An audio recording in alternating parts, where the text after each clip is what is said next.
موږ که د ځوان څخه غواړو چې په افغانستان کې پاتې شه، نورو ملکو ته فرار مه کوه. ستا بې عزتي راځي په نورو ملکو کې، په همسایه ممالکو کې ستا بې حرمتي راځي او هلته په دریابو کې غرقېږي، په ځنګلو کې په اور سوځې. خو د دغه خبرې دپاره چې دی ووایي چې زه دلته پیسې نه لرم، ما پوهنتون ویلی دی زما دپاره د خپل مسلک مطابق دنده نشته، نو د ده دغه خبرې ته ځواب پیدا کول هم مهم دي. موږ د ځوانانو د لویې کتلې د دغې غوښتنې په مقابل کې دا وضعیت مو تر څېړنې لاندې ونیوی. د ځوانانو چارو معینیت وغوښتل چې دې ته یو داسې د حل لاره پیدا کړي چې د افغانستان ځوانان په دې قانع شي چې دغه لاره د تګ ده او دغه لاره یو منزل ته رسیږي. شاوخوا یو کال وړاندې موږ د دغه پروګرام د تجربوي تطبیق لپاره په مزار شریف کې د 80 نفرو ځوانانو لپاره د فریلانسینګ یو تجربوي ورکشاپ جوړ کړي. الحمدلله په یوه میاشت کې موږ دې نتیجې ته ورسېدلو چې په افغانستان کې فریلانسینګ یا په آنلاین نړۍ کې آزاد کار نتیجه ورکوي. د دې وروسته مو په کابل پوهنتون کې بیا د 80 نفرو دپاره جوړ کړي او د هغه وروسته مو د 40 نفرو دپاره په هرات کې جوړ کړي او الحمدلله د هغه وروسته مو دا اوس په کابل، کندهار او ننګرهار کې هم دغه مرکزونه جوړ کړي دي او دا دورې روانې دي. د مثال په ډول به ووایم، زموږ په دغه فارغ شوو محصلینو کې د ویب ډیولپمنټ په برخه کې موږ او تاسو خو ډېر ځوانان لرو. په دغه دوره کې چې زموږ سره یو ځوان وروزل سو، دغه ځوان د زرګونو ډالرو پیشنهادونه د نړیوالو کمپنیو څخه ترلاسه کړه چې ته زموږ سره کار وکړه. الحمدلله په دغه تدریسي او تجربوي دوره کې زموږ ځوانانو شاوخوا 14,000 ډالره عواید ترلاسه کړل یا یې وګټل، اگر چې دا د دوی د زده کړې دوره وه. د دې دورې ګټه دا ده که یو څوک په ګرافیک ډیزاینینګ کې تکړه یي، د افغانستان څخه پرته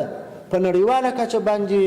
دی پروژې ترلاسه کوي او هغه پروژو د هغو خلکو د غوښتنې مطابق کار کوي او هغه په مقابل کې ښې پیسې ورکوي. دا تخنیکي خبرې دا به انشاءالله زموږ د نننۍ جلسه زموږ ډېر کوشش دا دی چې د دغه تقاریرو د مجالسو پر ځای باندې خپل محصلین راسي دلته هغه څه چې زده کړي دي د نمونې په شکل به یې څو نفره راسي او تاسو ته د خپل کار جریان د خپل چې څه زده کړي دي هغه به در وښیي. او بله جالبه به دا وي چې که تاسو پوښتنه لرئ دوی به هم ستاسو پوښتنو ته ځوابونه ووایي په دې برخه کې. نور خپلې خبرې نه اوږدوم. د دغه پروګرام اصلي هدف مو دا دی چې د افغانستان هغه زرګونه فارغه شوي محصلین، هغه ځوانان چې تحصیل یې پای ته رسولی، زموږ پروګرام دا دی چې د افغانستان دغه ټولو ځوانانو ته موږ که په افغانستان کې دوی ته د کار زمینه نه مساعدېږي، موږ په آنلاین نړۍ کې دوی ته داسې زمینه برابره کړو، دوی ته داسې ټرینینګ او تربیه او آموزش ورکړو چې دوی د هغه آموزش په برکت باندې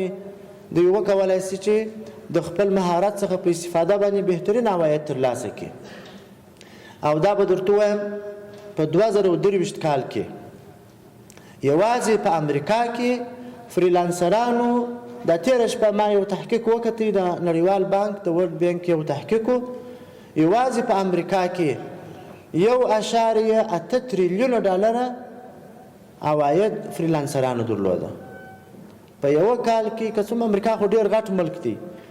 اما د اندازه تاسې ولګوئ یو سافټویر یا یو پلیټفارم دی د اپورک په نامه، په دې کې په تېر کال کې چې په نړیواله کچه باندې کوم خلکو کار کړی دی په اوسط ډول هر اشتراک کوونکي یا هر ګډونوال د دې پلیټفارم په اوسط ډول د میاشتې 10,000 ډالره ګټلي دي. که موږ په افغانستان کې د فریلانسینګ کار په مسلکي شکل باندې مخ ته یوسو او په منظم شکل باندې مخ ته ولاړ سو، زموږ دا امید دی چې الله تعالی جل جلاله به د افغانستان د ګرانو ځوانانو په ځانګړي ډول د تحصیل یافته قشر ټول مالي ستونزې به الله تعالی ورحل کړي. او زموږ پلان دی چې په راتلونکي 2024 کال کې به موږ په افغانستان کې انشاءالله 100,000 فریلانسران په افغانستان کې وروزو ځکه د اساس چې مو د زونو په کچه باندې اوس ایښی دی، دغه استادان چې فارغ سول دا به د خیره په خپلو زونو کې د خپلو ولایتو دپاره استادان روزي او هغه به بیا راولاړېږي د مکاتبو،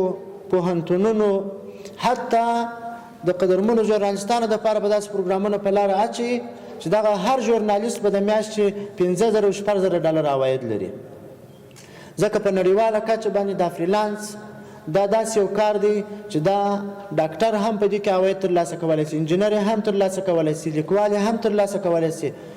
او ژورنالیست هم ترلاسه کولی شي، حتی د دیني برخې استادان هم ترلاسه کولی شي. زموږ سره په دغه دوره کې یو ملګری دی د استرالیا کې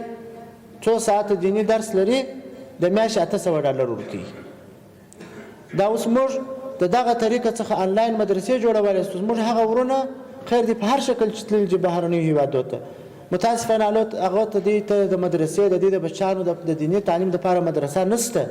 په خپله ژبه باندې مکتبونه نشته. موږ کولی شو چې د افغانستان څخه دلته قدرمن استادان معلمین وروزو په آنلاین شکل باندې او دې ته په نړیواله کچه باندې آنلاین کارونه ور پیدا کړو. خپل افغانان ورونه چې په خارج کې دي هغو ته دې تربیه او تعلیم ورکړي. یعنې د فریلانس کوشش دا ډېر پراخ دی، تر دې لاندې هر قشر کولی شي چې دنده پیدا کړي او موږ په دې باندې افتخار کوو چې الله تعالی جل جلاله دغه کار زموږ په لاس باندې د افغانستان ټولو اقشارو ته فایده ورسیږي او موږ ته رب العالمین دا قوت راکړي چې د افغانستان هر قشر ته دا خدمات وړاندې کوو انشاءالله.